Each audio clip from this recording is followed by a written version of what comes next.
Good morning everyone.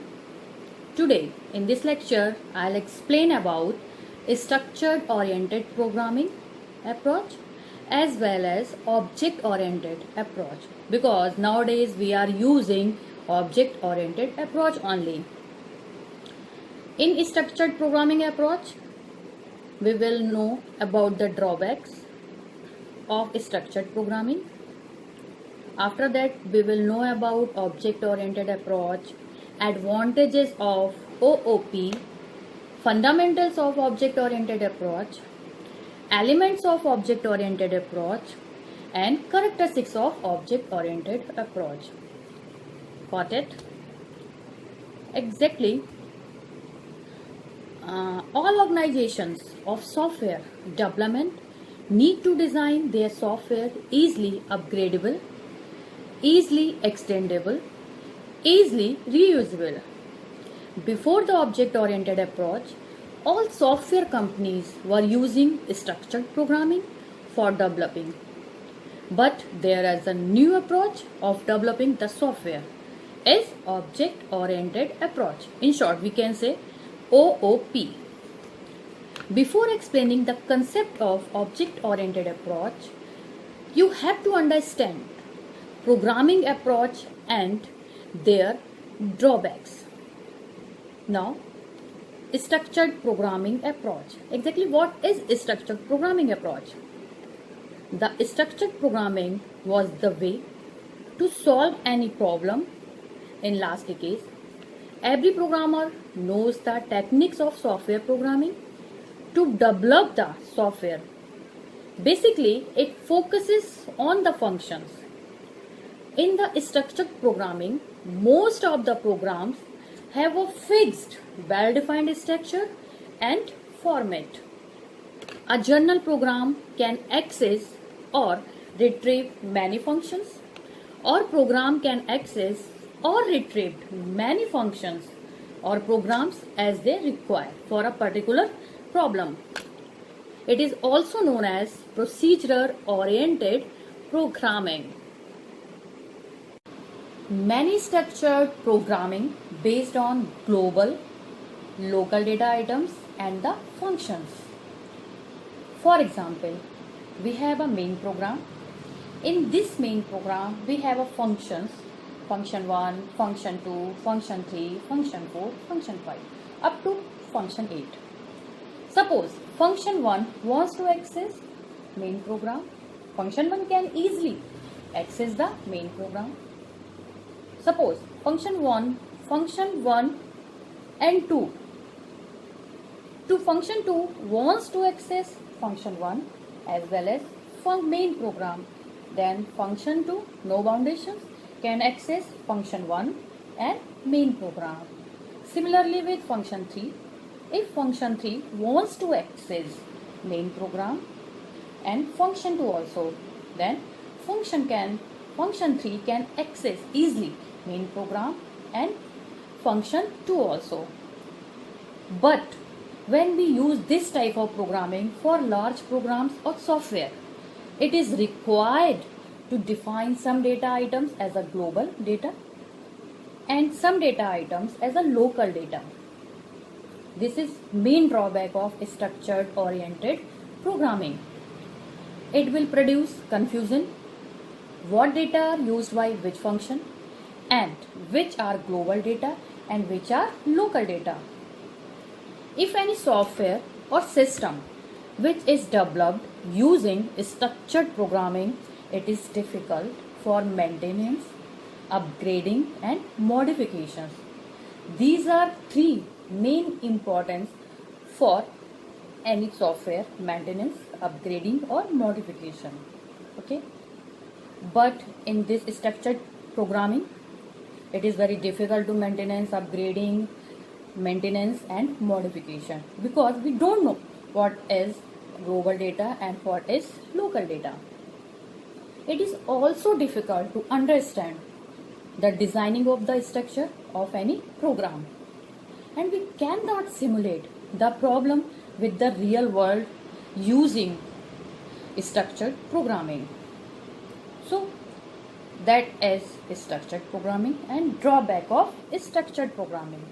Now we come to the object oriented approach. Object oriented approach is also known as object oriented programming. In the object oriented approach, users can develop their software using a new way and thinking about models organized around real world concepts. The functions in the object of this approach, which combine both data structure and behavior in a single unit. The object oriented technique allows users to fully understand the environment they are attempting the model. Students, don't worry. Now I am explaining structured object oriented as a theoretical way. After this part, I'll explain these approaches by using programs or diagrams by using PPT. So don't worry. Advantages of object oriented approach. First approach advantage is each entity can be easily modified, easily reused and easily upgrade to alter their data or functions easily. Next one, you can extend any entity according to your requirement or future plan. It also has the scope of future enhancement. This is very important advantage of OOP. It also has the scope of future enhancement. Another one is you can easily relate one entity with another. It means you can build the relation between more than one entities as you required. You can add new functions or behavior easily in any of the entity. You know the concept of attributes? No, don't worry, I'll explain about attributes. Attributes and behavior bind in a single unit and uses as object. Okay, basically the term object oriented means that we organize our software as a combination or grouping of different type of objects that incorporate both data structure as well as behavior. Now we have elements of object oriented approach. Students, don't worry. Now I am explaining these key features of structured programming, object oriented in a theoretical way. In next part, in this lecture, I'll explain these all things by using diagrams, by using PPT. Okay. So, elements of object oriented approach: attributes, functions, objects and classes. Attributes, functions, objects and classes. So, what is attributes? An attribute is a data value held by an entity. The attributes are used to describe the characteristics. Name, age, weight are attributes of person object. Suppose I am object, my class is person. So I am a person object, my name, my age, my color complexion, my qualification, these are the attributes of my person object. Clear? Next we have function. Function that operate on member data are sometimes called methods or member functions. Means functions and member data, they are same. Objects. An object is a real or abstract item that contain information and methods that allow it to be manipulated. In short, we can say object is a real world entity. For example, Ram, Suresh, Sham, Mohan, any school, company name. These are the different examples of objects. Next element of object oriented approach, we have class. For a class, I'll explain class by using directly example like person, company, window. These are the class. In short, we can say class refers to a group of similar objects. Okay, so we have an idea about what is structured oriented programming, what are the drawbacks of structured programming, and what is object oriented programming, elements of object oriented programming. Okay, now we will switch on PPT. I'll explain these all things and extra things by using PPT. It will be very beneficial for you. Okay, And C. The main program can access or execute any function, and any function can execute or call any function as their requirement. This is not typical to design any system using this structured programming, but when we use this type of programming for large programs or softwares, it is required to define some data items as a local data and some data items as a global data. It will produce confusion what data are used by which function and which are global data and which are local data. If any software or system which is developed using structured programming is very difficult for maintenance, upgrading or modifications, these are the drawbacks of procedural oriented programming. Now we have object oriented approach. In OOP, each entity can be easily modified, easily reuse and easily upgrade to alter their data or function easily. You can extend any entity according to your requirement or future plan. It is also has the scope for future enhancement. You can add new functions or behaviors easily in one of the entity. Attributes and behavior bind a single unit and use as an object. C. These are the fundamentals of object-oriented approach. Basically, the term object-oriented means that we organize our software as a combination or grouping of different types of object that incorporate both data structure as well as behavior. We have attributes, functions, objects and classes as the fundamentals of OOP. Now we will see about these features.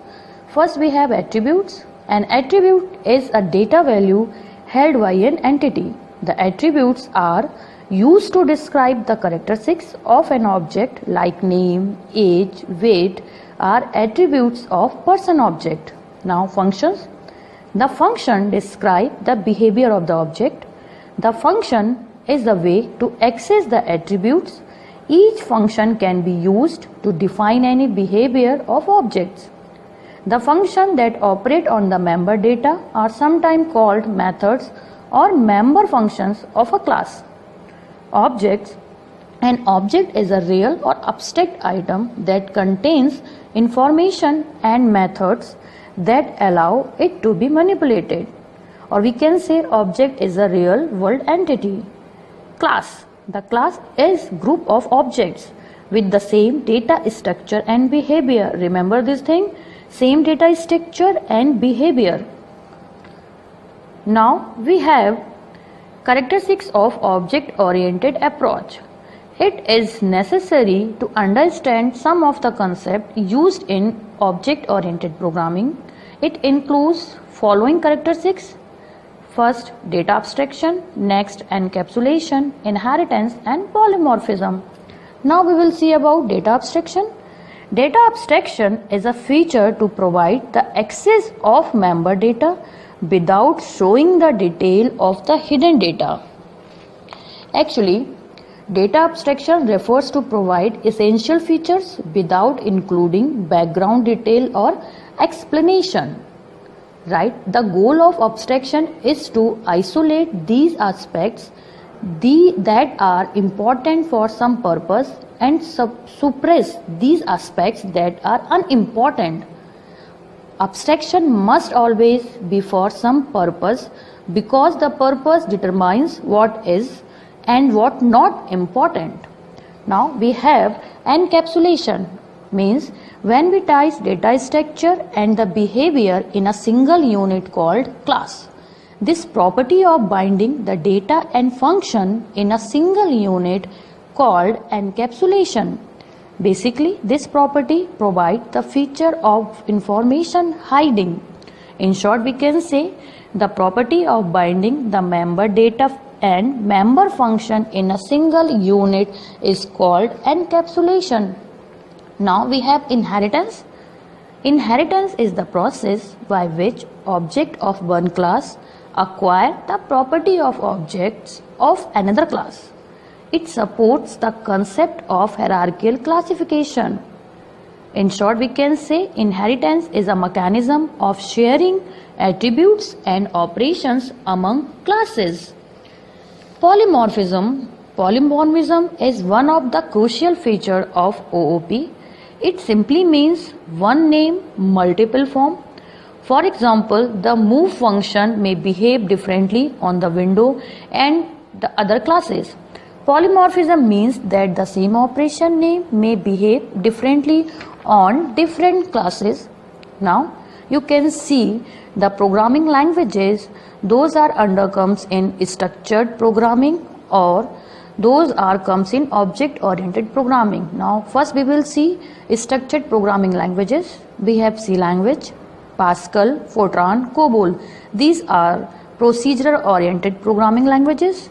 C++, Java, Simula, Smalltalk, Ada, EFL. These are the object-oriented programming languages. Object-oriented techniques allows user to understand the overall environment which they are attempting to model, identifying the components of the environment and detailing the relationship that exists between them helps to achieve this aim. Object-oriented models are very useful for understanding problems, communicating with application experts, modeling enterprises, preparing documentation, and designing programs as well as databases. OMT methodologies uses three kinds of models. These are object model, dynamic model, and functional model. Now we will see the object model describing the objects in the system and their relationships. The dynamic model describing the interaction among objects in the system, and the functional model describing the data transformations of the system. Each model is applicable during all stages of development and acquires implementation details as development progresses. A complete description of a system requires all these three kinds of model. Now we have object modeling. In the system, the object model describes the structure of an object, their identity, their relationships to other objects, their attributes, and their operations. To design a system, the object model provides the essential framework into which the dynamic and functional model can be placed. In short, we can say the object model describes the static structure of a system in terms of object and relationships. The object model can be represented graphically with object diagrams containing objects classes. Next we have dynamic modeling. Dynamic model describes the aspects of a system that change over time. The dynamic model is used to specify and implement the control aspects of a system. Basically, it describes all those aspects of a system concerned with time and the sequencing of operations, events that work, changes, sequences of events, states that define the context for events and the organization of events and states. In short, we can say the dynamic model describes the control structure of a system in terms of events and states. The dynamic model of the system captures control that describe the sequences of operations that occur regardless for what the operation do, what they operate on, or how they are implemented. A state diagram is a graph. Those nodes are states and where arcs are transition between states caused by events. Now we have functional modeling. The functional model explores the data values transformations within a system. The functional model describes those aspects of a system which are concerned with transformations of values, functions, mapping, constraints, and functional dependencies. In short, we can say the functional model describes the computational structure of a system in terms of values and function. Functional model is represented with DFD data flow diagram. A data flow diagram represents a computation, right? Now we will see relation between modeling. Actually, in the object-oriented modeling techniques, each model describes one aspect of the system but contains references to other models. The object model describes data structure that the dynamic and functional model operate on. The operation in the object model corresponds to events in the dynamic model and functional in the model. The dynamic model of the system describes the control structure of systems. It shows the decisions which depend on object values and which cause actions that change object values and invoke functions, right? We will see comparison. Actually, the functional model of system explain what happens. Remember this thing. The functional model of the system explains what happens. The dynamic model of the system explains when it happens, and the object model explains what it happens to the system. Concept this is that the object model describes the static structure, dynamic model describes the control structure, and functional model describes computational structure of the system. Now we will see advantages of modeling. These are the main advantages of modeling. First, we have testing a physical entity before building original system. Next, we have communication with customers to show and understand. Next, we have visualization to show the idea of designer.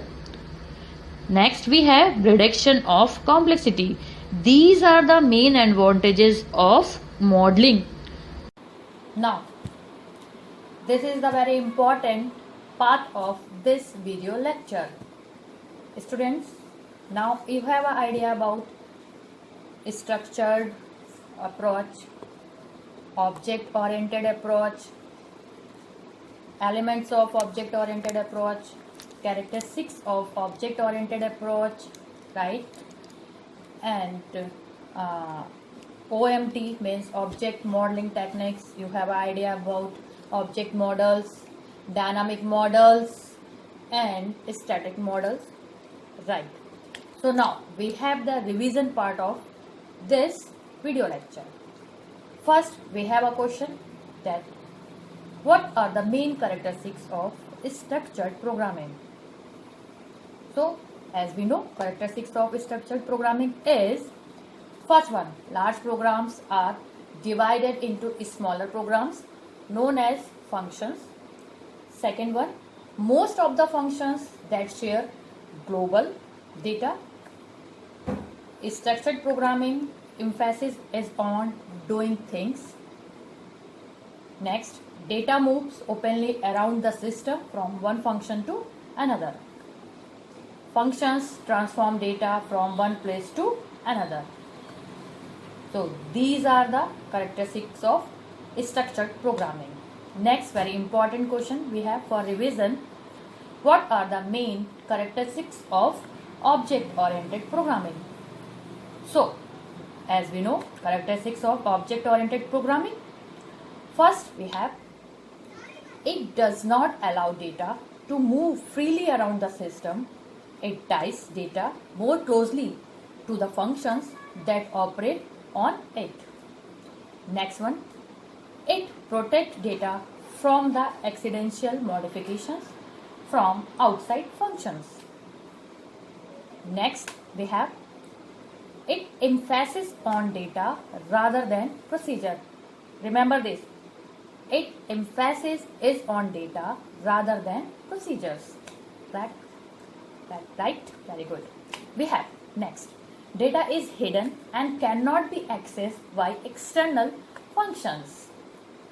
Next, objects may communicate with each other through functions. It follows bottom-up approach in program design. Okay. Next, we have a question. Give the name of structured programming languages and object-oriented programming languages. As we know, structured programming languages are C, Pascal, Fortran, COBOL. C, Pascal, Fortran, COBOL. These are the structured programming languages. And C++, Java, Simula, Smalltalk, Ada and Eiffel. These are object-oriented programming languages. Very good. Next we have, what do you mean by data hiding? So, we know insulation of data from direct access by the program is called data hiding or information hiding. Very good. So students, you have a very much idea about the concept of OOP. If you have any query or any doubt, so then please comment me. Definitely I will give you answer. Okay. Thank you for watching this video.